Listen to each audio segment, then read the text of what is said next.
Hi, I'm Eric Friedman. I'm the Executive Director of the Mad River Valley Chamber of Commerce, and we're here with our next episode of Tailgate Talks.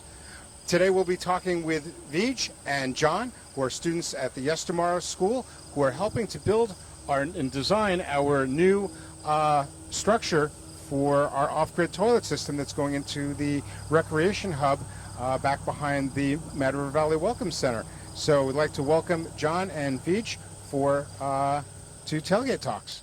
All right, so Viya and John, welcome to Tailgate Talk. Bet you never thought you'd be doing this as you signed up for your Yestermorrow class, right? No, we did not. Thanks for having us. Yeah, no worries. We really appreciate it. You guys are working on the toilet project for the VORAC grant that we got for the new Welcome Center Recreation Hub. And tell us a little bit, first of all, maybe a little bit about Yestermorrow and what the Yestermorrow School is all about for people that don't know. Yeah, so Yestermorrow is a design build school in Waitsfield, Vermont, and they host classes year-round, anything from, woodworking in the wood shop to home design build. They have short, one-day classes all the way to a whole semester-long design build class.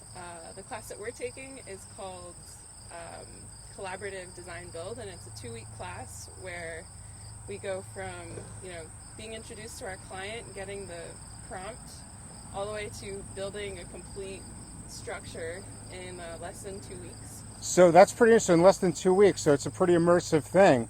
And so collaborative, are you guys at each other's throats yet?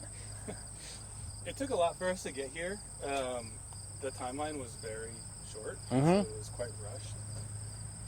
We did have the support of our instructors, and also just kind of the history of some of the other work that they've created in the past. I think that kind of helped steer us a little bit, and then obviously the constructs of the client and the pitch of the client and what we're trying to accomplish with the design.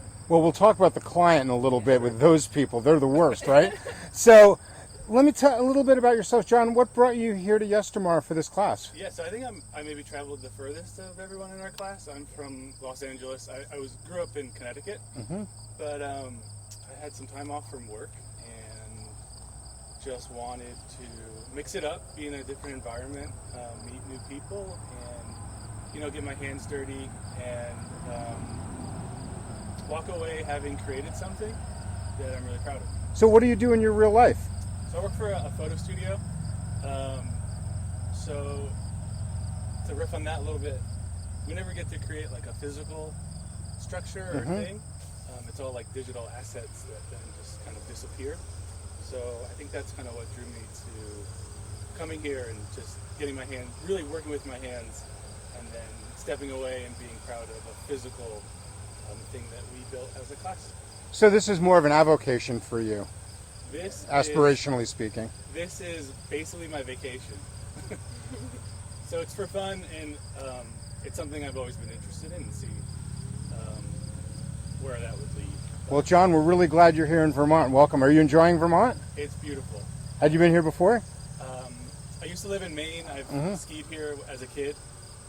It's very different than the bustling city, so I'm grateful to have some peace. Honestly, it gets so dark here at night. That was shocking the first night. Those things, they're called stars. Yeah. I forgot what they looked like. Right. So, no, that's really cool. Well, we're really glad to have you in Vermont. Thank you so much. Yeah. And Viya, what's your story? Where are you from? Yeah, I grew up in Chicago, and I've lived in a variety of places. Philly, Utah, New Hampshire, and now I live in Providence, Rhode Island. This is actually my third Yestermorrow class. Wow, you're a veteran. I can't stay away. I love it here. This was kind of like my treat at the end of the summer before classes start again in the fall. I'm getting my Master's of Industrial Design, and this is my last year, So what do you want to be if you grow up? I actually don't even though I'm getting my industrial design degree. I just know that I like working with my hands. I like working with people. I really like wood as a material. In the work that I'll be doing this coming year, I'm doing a deep dive into wood as a material and its sustainability and its history in the Northeast.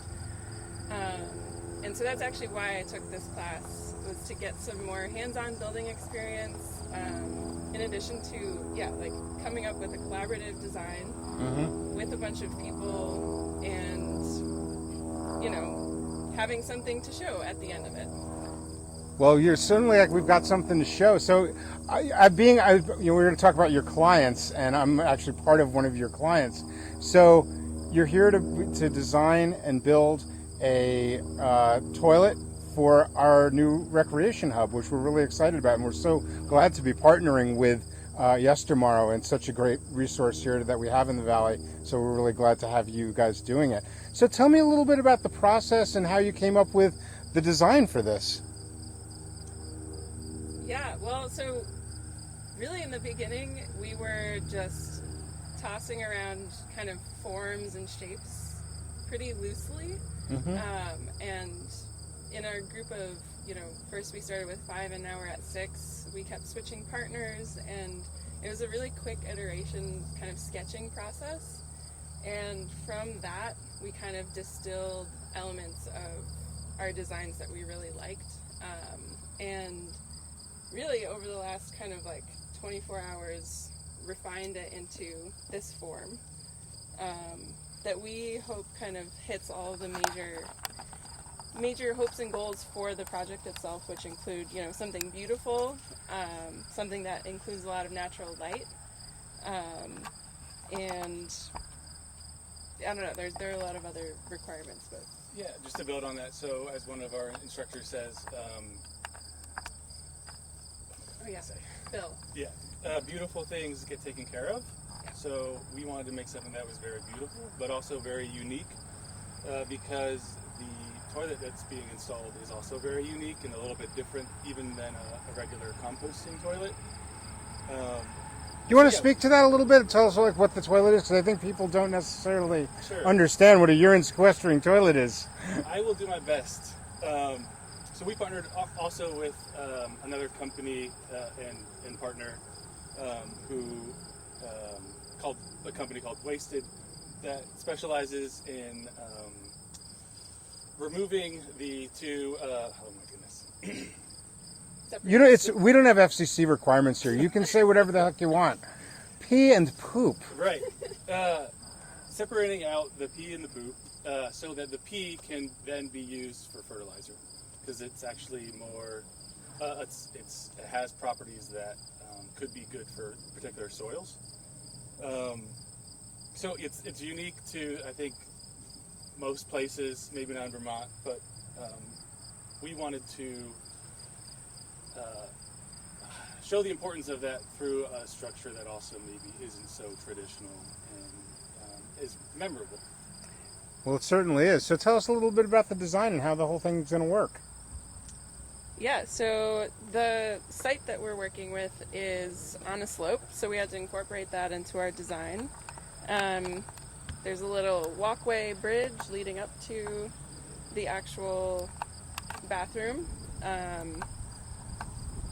Inside, it's pretty simple, straightforward. There's going to be the composting toilet, and there will be a urinal also. But what's really interesting is in the back, because of the design of this special composting toilet that separates the pee and the poop, we need to have receptacles for those things, and they have to be able to be accessed regularly. So we have this whole back section that will also be taking advantage of the south-facing. It's south-facing, so the sun will be heating up this area, which will be helping heat up and dry out the poop, which is helpful for the composting process to happen properly. But yeah, so there's space for the pee to be held underneath, I believe, right? Underneath. And that will be pumped out. Yep. And then we did the math here so that the level of this is close enough to a bed of a pickup like the one we're sitting on right now. So you can picture a pickup backing up, and then they can take the container and switch it out. There will be 3 rotating containers that then our client is going to do his best to try to compost in maybe different ways than are normally used. So Yeah, and we're going to use this as an opportunity to publicly say, so everyone can hear it, that Misha Golfman, the executive director of the Mad River Path, has said that he is going to be the one that's going to take care of that. So I want to make that perfectly clear. Yeah. We're all clear on that, right? He said that for the first little while, he will be coming by every day to make sure. First little while? That's very vague. That's like a decade in my world. I think we should make him sign something. I agree, absolutely. Yeah. No, that's really cool. And so where does we talked about the poop? Yep. And then so it's a little hard to see, but we're gonna dig into the slope, and there is you know how many gallons that is? There's a large container that comes with the toilet, and that will be serviced by that partner. So yeah, you know those things are normally used for maple syrup, for maple sap. Okay. Probably not in Los Angeles, but that's what we use them around here for. Yeah.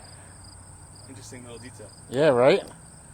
We'll have to get you. We don't want to boil down the pee, right? We'll mix them up. Yeah, that would not be a great look. Although that is part of what happens is they will pasteurize the pee, and that's part of how it's. We're starting to get into the whole TMI thing, right? And that is someone you should talk to probably too as well. Is Thor. Yeah, we've had him on the tailgate before. We'll get him back for sure. He actually was the very first tailgate conversation that we ever had. So he was my initial guinea pig, but we'll get him back for sure. No, this is great. Well, it's been really fun to partner with him and Misha and just come up with something that we think will be really meaningful. Yeah, so tell me a little bit. Oh, wow, the top comes off. So tell us a little bit about kind of what your hopes and dreams and aspirations for this building and how it'll be used in the future. Well, we hope that it will, first of all, be something that is memorable and that people are excited to learn more about and to also participate in taking care of. Just going back to beautiful things last because they're cared for and taken care of. We hope that as kind of one of the first permanent installations of, is it one of the first permanent installations of that toilet? Of the off-grid toilet, it is. Yeah. It's one of the first ones in Vermont. In Vermont. So yeah, we hope that as the first one, that this kind of elevates the project and gets people excited about the work that kind of everyone who's involved in this is doing. Because there are lots of partners. It's really, actually really cool. Yeah, hopefully it can kind of change the precedent, the standard of how to solve this problem. It's something that everyone does and has to do and needs to be solved. And putting it in a more permanent structure, I think, is maybe solidifying that idea.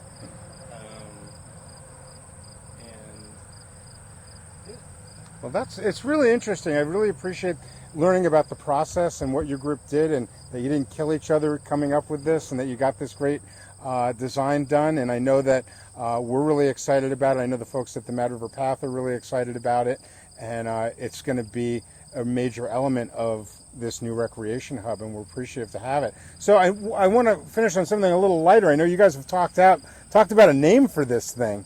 So what are some of the names that have come up? And maybe we could have like a community-wide contest. Oh, you actually wrote this down, John. I just texted my wife. She said, Cathedral of Shitter, the Holy Dumper. I like it. I came up with some other ones. Yeah, well, Francis, who's part of our team, when we were, in the iteration process discussing what we had come up with, I think he kind of out of the blue just mentioned, holy shit. And that got a really great response from us, and we've just been kind of riffing off that, and Well, I think if nothing else, the Mad River Valley is a creative place, and I bet we'll be able to come up with an appropriate long-term name for it with the sign and everything. And but we really appreciate you and the rest of your team and everything that you've done for this, and we really appreciate the Yestermorrow School for partnering with us. And I hope you can come back and use this at some point. Hey, we're stoked to start building. I think it's going to be really fun. Yeah. Hey, which begs the question. So who gets to break this thing in? Like, who gets the first... Who gets the first shit? Yeah. I think Misha. Yeah. Well, he's full of it. So, like...